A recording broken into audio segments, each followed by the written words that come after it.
Variations in autosomal dominant inheritance. Autosomal dominant inheritance is such an inheritance in which there are two alleles. One allele is dominant while the other allele is recessive.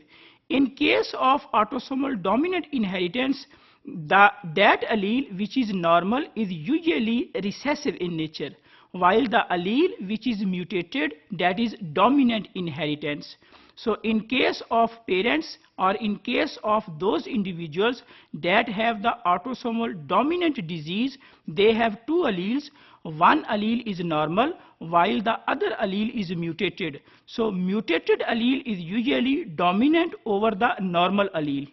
In this case, we can see the inheritance pattern, that how autosomal dominant diseases inherit from the parents to the offsprings. So as a result of cross between two parents, one of the parent is normal while the second parent is affected. So this parent is affected because this parent has one of the mutated allele. So this allele is mutated. So as a cross of two individuals where one individual has the disease while the second individual is normal, so there would be 50% chance that the progeny will be affected and 50% will be the normal in case of autosomal dominant disorders. But there are certain variations which have been seen with autosomal dominant inheritance.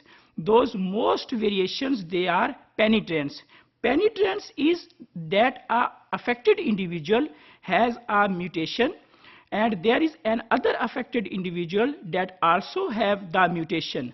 But there is a difference between the penitence.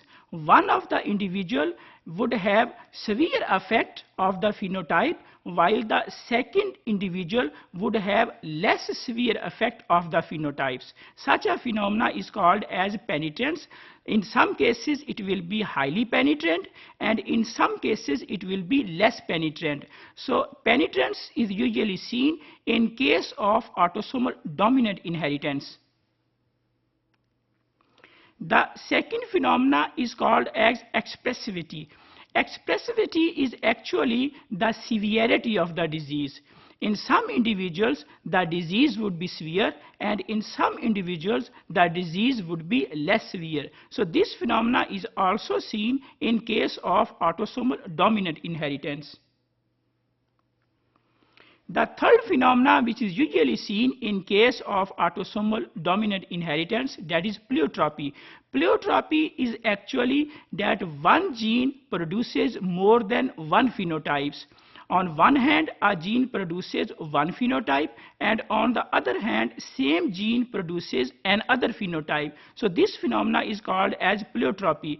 So if we conclude that in case of autosomal dominant inheritance, there are certain variations which have been seen in this pattern of inheritance. These are penitence, expressivity and pleiotropy.